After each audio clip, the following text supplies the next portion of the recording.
네, 안녕하세요. 다양한 참견의 다일입니다. 오늘은 자연스럽게 제외하는 방법이라는 주제로 이야기를 나눠보도록 하겠습니다. 재회는 흔한 일이지만 굉장히 어렵고 복잡한 일인 것 같아요. 재회를 할 때 사람마다 상황도 다르고 각자 접근하는 방식도 다 다르지만 제가 가장 중요하게 생각하는 점은 바로 자연스러움인 것 같아요. 오늘 제가 이야기하고자 하는 핵심은 바로 사람들은 제외하는 것 자체에 지나치게 집착을 하는 경향이 많다는 점입니다. 많은 사람들이 헤어졌을 때 상대방에게 제외하자고 애원하고 다시 만날 수 있는 기회를 달라고 간절하게 부탁하는 경우들이 많잖아요. 그런데 이런 방식은 오히려 제외 가능성을 떨어뜨리는 길이라고 봐요. 그래서 첫 번째 내용은 바로 제외하는 것에 너무 집착하지 마라입니다. 많은 사람들이 제외를 하고자 할 때 상대방이 지금 이 순간에 내 연락을 받아주고 만남을 허락하는 것 자체가 제외의 가능성이 열려있는 것 아닐까 라는 생각을 하게 돼요. 그리고 이때 상대가 나에게 기회를 주고 있다는 느낌을 받으면서 내가 아직까지 달라진 모습이 있는 것도 아니고 노력을 한다고 하기에도 너무 턱없이 부족한 시간이었는데 왠지 스스로 내가 변할 수 있을 것 같다라는 믿음을 가지기 시작해요. 하지만 이런 근거 없는 믿음이 항상 문제로 이어지더라고요. 항상 근거 없는 느낌과 믿음만을 가지고 한 번만 더 기회를 달라고 하는 건 상대방의 입장과 상대방의 감정은 전혀 고려하지 않은 온전한 나만의 생각이거든요. 물론 상대방도 가끔 나의 연락을 받아주고 만남까지 허락한다는 건 여전히 어느 정도는 나에 대한 애정이 남아있다는 신호일 수도 있지만 그 자체가 재회를 향한 완벽한 신호라고 보기는 어렵거든요. 말 그대로 연락은 해줄 수 있는 정도, 얼굴은 볼 수 있는 정도, 딱 그 정도의 감정이 남아있다고 볼 수 있는 거죠. 그래서 이 시기는 나를 한 번만 더 믿어달라, 기회를 달라 라고 애원을 하는 그런 타이밍이 아니라 상대방과 내가 우리의 관계를 정말 진지하게 다시금 돌아볼 수 있는 그런 시기, 그런 기회라고 봐요. 그렇게 과거의 잘못된 점들을 돌아보고 어떤 점에서 내가 발전을 해야 하는지 차분하게 생각을 해야 되는 시기인 거죠. 이때 또 어떤 사람들은 내가 충분히 시간을 가져서 모든 걸 다 알았다라고 이야기를 하기도 하는데 여기서도 한번 생각을 해봐야 될 게 기껏 하루 이틀, 며칠 1, 2주 정도 시간을 가졌다고 해서 그 모든 거를 다 알았다고 이야기를 하면 상대방은 그 말이 믿어질까요? 와닿을까요? 그게 믿어질 것 같았으면 이렇게까지 싸우거나 헤어지지도 않고 이미 다시금 받아줬을 거라고 생각을 합니다. 그래서 재회라는 건 항상 상대방의 입장을 더 많이 고려해야 하기 때문에 상대방이 나를 어떤 시선으로 어떤 이미지로 바라보고 있을지를 가장 많이 고려하고 생각을 해야 되는 부분인 것 같아요. 그래서 헤어졌는데도 상대방이 나의 연락을 받아주거나 가끔 만남을 가져준다거나 그렇다고 하면 저는 그 모든 순간들이 자연스럽게 재회할 수 있는 하나의 기회가 될 수도 있다고 생각을 하는 편입니다. 결국 중요한 건 재회를 하고 싶다는 그 간절함보다는 내가 헤어짐을 통해서 무엇을 배웠는지 그리고 무엇을 변화시킬 수 있는지에 대한 성찰인 것 같아요. 고로 내가 그동안 어떻게 바뀌었고 어떤 식으로 발전을 했는지 말과 행동으로 직접적인 간접적인 변화를 보여줄 수 있는 게 핵심이라고 생각합니다. 예를 들어서 상대방과 재회를 했는데 내가 변한 게 없으면 똑같은 이유로 다시 헤어질 가능성이 굉장히 높겠죠. 재회라는 건 단지 시간이 흘렀다고 해서 다시 만날 수 있는 게 아니라 서로가 변화된 모습을 보면서 다시 새로운 관계를 쌓을 수 있어야 되기 때문이거든요. 그리고 상대방 입장에서 정말 이 사람이 달라졌구나 라는 느낌을 받았을 때 비로소 재회의 의미가 생기는 거고 관계가 자연스럽게 회복될 수 있는 거라고 생각을 해요. 그래서 재회를 했고 우리가 감정이 안만 좋아도 이러신 분들도 있거든요.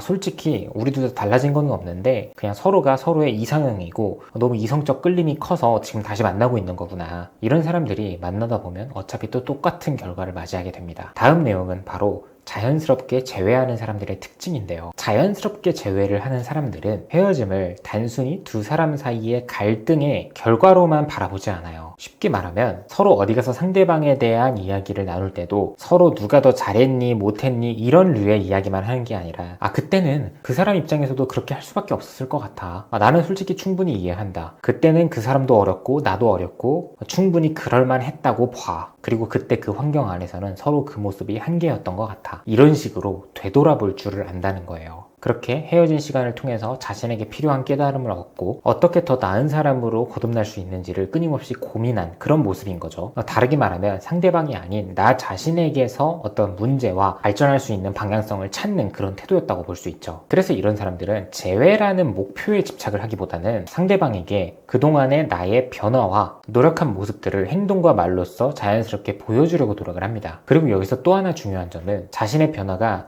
정말로 진실되어야 한다는 점인 것 같아요. 우격다짐으로 막 다시 만나고 싶어서 갖가지 이유를 끼워 맞추는 그런 느낌이 아니라 나도 원래 그 사람을 만날 때부터 나의 이러한 점을 좀 더 발전시키고 고치고 싶었는데 이번에 이별한 시간들을 통해서 결과물을 반드시 만들고 싶었는데 그렇게 된 것 같아서 너무 뿌듯하고 보람차다. 약간 이런 느낌이라고 볼 수 있죠. 그래서 아무래도 어거지로 끼워 맞추려고 하는 사람들의 경우에는 변화된 모습을 지속적으로 보여주기가 굉장히 힘들고 끝에 가서는 시간이 흐를수록 결국에 거짓이었다 라는 게 들통이 나기 때문에 결국 상대방은 그 변화를 믿지 않게 되고 더 안 좋은 관계로 끝이 나는 경우가 많은 것 같아요. 이어서 다음으로는 바로 재회의 자연스러운 흐름에 대해서인데요. 제가 상담을 할 때도 자주 말씀을 드리는 내용인데 약간 이런 느낌이 가장 자연스럽고 가장 안정감 있게 재회가 될 거다라고 강조를 드리는 부분인데 예를 들어서 상대방이 만남을 허락해줘서 한두 번 만남을 이어갔어요. 그리고 앞서 말한 내용처럼 그 안에서 내가 달라진 의외의 모습들을 보여줬어요.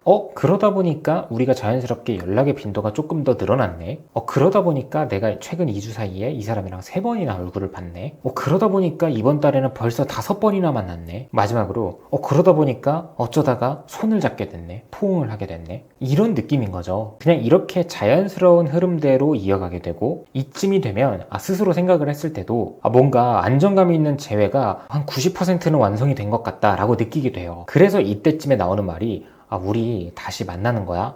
이제는 나를 받아주는 거야? 이런 질문이 나올 수도 있는데 사실 이때는 이미 두 사람 사이에서 예전과는 좀 다른 더 성숙한 관계가 이미 만들어졌다고 볼 수 있고 재회가 진정한 의미가 있어지려면 이런 식의 자연스러운 변화와 발전이 동반되어야 하는 것 같아요. 그래서 이렇게 재회가 정말 거의 다 됐다라고 싶은 순간에는 상대방에게 선물을 주든 편지를 써서 주든 어떠한 비장의 한 방을 쏘면 당연히 재회가 되고 동시에 재회를 하기 전과 재회를 하고 나서의 모습이 크게 다르지 않은 그런 연애를 이어가게 되는 것 같아요. 앞서 말한 것처럼 이미 이 과정 속에서 나의 변화된 모습을 다 보여줬기 때문에 딱히 재회를 하더라도 딱히 누가 갑이고 누가 을이고 이런 모습이 없는 거죠. 저도 1년 만에 재회를 했고 6개월이라는 긴 시간을 두고 마인드를 다지면서 상대방과 재회를 하고자 다가갔었는데 저 또한 그 과정에서 재회 자체에 전혀 집착을 하지는 않았어요. 오히려 중요하게 생각했던 건 내가 어떻게 변화하고 발전했는지를 꼭 보여주고 싶은 것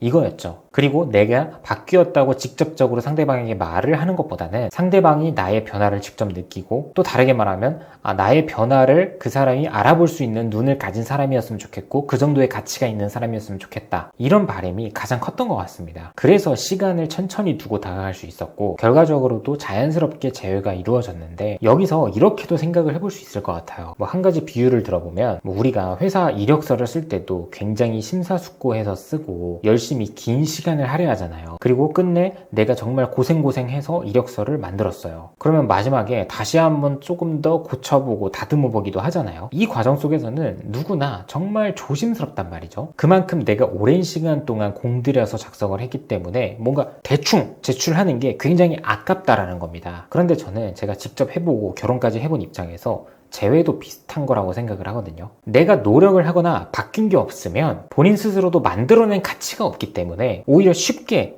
대충 다가갈 수밖에 없다고 생각을 해요. 그런데 제가 지금 상담을 하면서도 그 안에서 굉장히 많은 노력을 하고 결과를 만들어내신 분들은 오히려 이번 달에 연락을 해보자 라고 말을 해도 죄송한데 저 그냥 다음 달이나 다다음 달에 연락을 하고 싶습니다 라고 이야기를 많이 합니다. 내가 지금까지 해온 노력이 아까워서라도 조금이라도 조금 더 완벽하게 더 괜찮은 모습으로 다가가고 싶은 그런 심리인 거예요. 그래서 상대방에게 연락을 할 때도 뭔가 애원을 한다거나 나의 가치를 해치면서까지 재회 시도를 하지 않아요. 마무리를 해보면 지금 이 순간에도 재회를 바라시는 분들이 있다면 재회라는 게 단순히 두 사람 간의 만남이 아니라 서로를 이해하고 성장할 수 있는 좋은 기회가 되시기를 바랍니다.